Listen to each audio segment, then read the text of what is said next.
ખાસ કરીને આપણે જાણીએ છીએ કે મહાનગરોમાં અલગ અલગ મહાનગરોમાં પણ જે પહેલા હાજરી હતી 2021ની સરખામણીમાં એમાં અત્યારે 40 થી 50% ઓછા લોકો આવી રહ્યા છે. કદાચ બની શકે ગરમીનું કારણ હોય, સોશિયલ મીડિયાનું કારણ હોય, એવું પણ કારણ હોઈ શકે, પરંતુ ગમે તે કારણ હોય, લોકો ઓછા આવી રહ્યા છે. કેમ આવી રહ્યા? કે સ્થાનિક અસંતોષ મોટા પ્રમાણમાં જે સત્તા પર બેઠેલા છે ભારતીય જનતા પાર્ટીના નેતાઓ, કોર્પોરેટરો, મેયર, ધારાસભ્યો, સંસદ સભ્યોની સામે મોટા પ્રમાણમાં વિરોધ છે અને એટલા માટે સ્વાભાવિક છે કે લોકો કદાચ ન આવવાનું ટાળતા હોય. પક્ષના કાવાદાવાજી છે, અધૂરા વચનોના કારણે લોકો પરેશાન છે, એમની સમસ્યાઓ એટલી પારાવાર છે કે લોકો કંટાળી ગયા છે અને ચારે બાજુ વિરોધ થઈ રહ્યો છે. અનેક જગ્યાએ વિરોધ થયો છે. તમામ રાજકીય પક્ષોમાં પણ જોવા મળે છે. કોંગ્રેસમાં પણ વિરોધ છે અને આમ આદમી પાર્ટીની સભાઓમાં પણ 1-2 જગ્યાએ વિરોધ પણ થયો છે.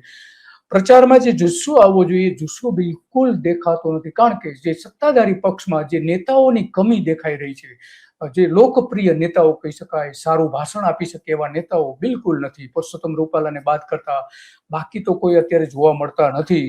હર્ષ સંઘવીની જે ભાષા છે લોકોને પસંદ બિલકુલ નથી આવતી.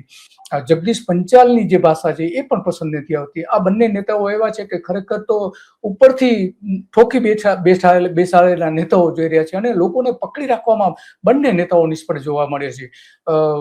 બીજી બાજુ ભૂપેન્દ્ર પટેલની સભાઓમાં પણ પાંખી હાજરી આપણે જોયું કે ઘણી જગ્યાએ પાંખી હાજરી પણ જોવા મળી રહી છે. તો આ બધામાં કારણો ઘણા બધા છે. કારણોમાં અનેક છે. ભૂપેન્દ્ર પટેલ પણ પોતે સારું ભાષણ નથી આપી શકતા, લખેલું મોટા ભાગે વાંચી જાય છે અને એટલા માટે આપણે જુસ્સાનો અભાવ જોવા મળે છે. અને એ જે થઈ રહ્યું છે એ કોઈ પણ રીતે કોઈ પણ પક્ષ માટે સારી નિશાની તો નથી, કારણ કે આગામી સ્થાનિક સ્વરાજ્યની જે ચૂંટણી થવાની છે, મતદાનને હવે તો માત્ર અઠવાડિયું જ રહ્યું છે, તો માહોલ જે છે એકદમ નીરસ દેખાવા માંડી રહ્યો. સત્તાધારી નેતાઓએ પોતાના ભાષણોમાં વિકાસના મુદ્દાઓ ઉઠાવ્યા હતા, પરંતુ સ્થાનિક લોકોમાં ખાસ કરીને ઉત્સાહ જોવા મળતો નથી. કાર્યક્રમમાં નિરાશા ફેલાઈ ગઈ છે, લોકોમાં નિરાશા જોવા મળે છે. વિરોધ પક્ષે આ મુદ્દાઓ લઈને સત્તાધારી પક્ષ પર વારંવાર ટીકાઓ પણ કરતા જોવા મળે છે. મેદાનોની અંદર પાંખી હાજરી, મોટી જે સભાઓ કરવાનું નેતાઓ ટાળી રહ્યા છે. 10,000ની સભા હોય, ધારણા હોય કે 10,000 લોકો આવશે, પણ એમાં માત્ર ને માત્ર 40 થી 50% લોકો જ આવી રહ્યા છે. 2021ની સરખામણી આપણે કરીએ તો એમાં લગભગ 55 થી 60% જેવો ઘટાડો આપણે ગણી શકીએ. 55 થી 60%ની આસપાસ 5 વર્ષની સભાની હાજરીમાં આ રીતે આપણે ગણતરી કરીએ તો 40% જેવો ઘટાડો જોવા મળી રહ્યો છે. અલગ અલગ સભાઓના આંકડાઓ આપણે તપાસીએ તો, કારણ કે 15 મહાનગરપાલિકાઓમાં જે ચૂંટણી છે અને જિલ્લા પંચાયતો, તાલુકા પંચાયત, નગરપાલિકાઓમાં પણ આ ટ્રેન્ડ જોવા મળી રહ્યું છે. અમદાવાદમાં આપણે જોઈએ તો છેલ્લી સરખામણીની પ્રમાણમાં અમદાવાદમાં લગભગ 50 થી 60% ઓછા લોકો જોવા મળી રહ્યા છે સભાઓમાં. બોડકદેવ છે, સેટેલાઇટ છે, વસ્ત્રાપુર વિસ્તારો જે છે, સાબરમતી, ચાંદખેડા છે, નરોડા, ઓઢવ અને નિકોલ કે જ્યાં આ રીતે જોવા મળે છે. તો આ જે બધું થાય છે એ ખરેખર બહુ ચિંતા ઉપજાવે એવું તો છે જ, અને એટલા માટે આ બધી જ બાબતો આપણી સમક્ષ જે થાય છે એ કોઈ પણ રીતે વાજબી નથી અને નેતાઓને એ પસંદ પણ આવતું નથી કે પોતાની સભાઓમાં કેમ નથી. શરૂઆત જે નરેન્દ્ર મોદીની સભાથી થઈ હતી એ આપણે જોયું કે બહુ ઓછી સંખ્યા જોઈ શકાય છે કે નરેન્દ્ર મોદીનું ભાષણ ચાલુ છે તો પાછળના ભાગમાં આટલા મોટા પ્રમાણમાં એકદમ ખાલી પડી રહી હતી અને લોકો ઉઠીને બહાર નીકળતા હતા, કતારોમાં બહાર નીકળી રહ્યા જોવા મળે.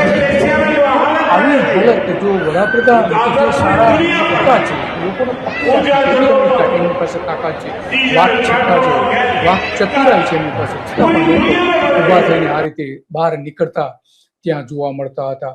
તો આ આખી જે કવાયત થાય છે એ કવાયતમાં ખરેખર તો દરેક પક્ષને આનો સામનો કરવો પડી રહ્યો છે અને એટલા માટે આ જે કંઈ થઈ રહ્યું છે એ કોઈ પણ રાજકીય પક્ષ માટે ચિંતાનો વિષય તો હોય. સ્વાભાવિક છે કે લોકો કેમ આટલા નીરસ જોવા મળી રહ્યા છે એ સૌથી મોટો સવાલ આજે આવીને ઉભો રહે છે અને એટલા માટે આ બધી જ બાબતો આપણે ગંભીરતાથી રાજકીય પક્ષો લઈ રહ્યા છે.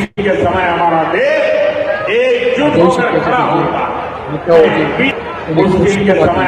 છીએ કે જઈ રહ્યા છે એ પણ આપણે આમાં જોઈ શકીએ છીએ.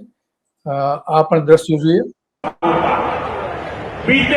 દ્રશ્યોમાં સ્પષ્ટપણે દેખાય છે કે નેતાઓ આ રીતે ખુરશીઓમાંથી છેલ્લે ઉઠીને જતા દેખાય છે. મોટા પ્રમાણમાં ત્યાં વાહનોની વ્યવસ્થા કરી હોવા છતાં આજે આવી હાલત. આવું કેમ થઈ રહ્યું છે એ પણ એમને માટે ચિંતાનો વિષય છે. નરેન્દ્ર મોદીની જે સભામાં છે આટલી મોટા પ્રમાણમાં બસો મૂકવામાં આવી હતી અને એમના વિમાનની બરાબર જ્યાં વિમાન ઉતર્યું હતું એની બરાબર બાજુમાં જ પાછળ વિમાન પણ દેખાય છે ને આગળના ભાગમાં આ રીતે બસો મૂકેલી છે. છતાં પણ 2000 જેટલી બસો હતી, છતાં પણ લોકો નતા આવ્યા. તો આ એક ચિંતાનો વિષય તો 100% છે જ, એમાં તો કોઈ સવાલ નથી. અને એટલા માટે આપણે આજે વાત કરવી પડે છે કે કેમ લોકો ઓછા આવી રહ્યા છે, શું કારણ છે. એમાં ઘણા બધા જે નિષ્ણાંત લોકો છે, સભાઓમાં જે ભાષણો આપી રહ્યા છે, એમનું કહેવું એવું છે કે ડિજિટલ પ્રચારનું પ્રમાણ વધારવું પડ્યું છે અમારે, કારણ કે લોકો આવતા નથી અને ડિજિટલમાં લોકો આનંદ લે છે, કોમેન્ટ કરે છે, ભરપૂર નેતાઓની ટીકા પણ કરે છે.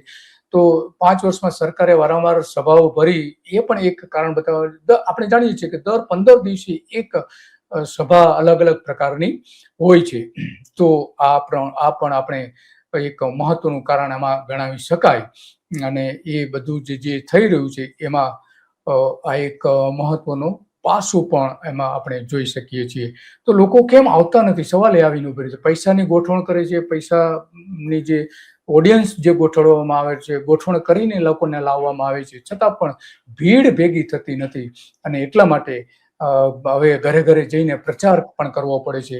એ સૌથી મોટી મૂંઝવણ નેતાઓની છે કે પ્રચાર કરવા જાય છે તો ત્યાં પણ વિરોધ થાય છે.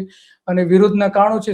વિરોધની શરૂઆત આપણે જોઈએ છીએ કે અમદાવાદમાં થતી હતી દસકોઈ વિસ્તારમાં, કે જ્યાં આપણા પ્રદેશ પ્રમુખનો જગદીશ પંચાલનો મત વિસ્તાર છે અને કેટલોક ભાગ ત્યાંના દસકોઈના ભારતીય જનતા પાર્ટીના ધારાસભ્ય બાબુ જમના પટેલ છે.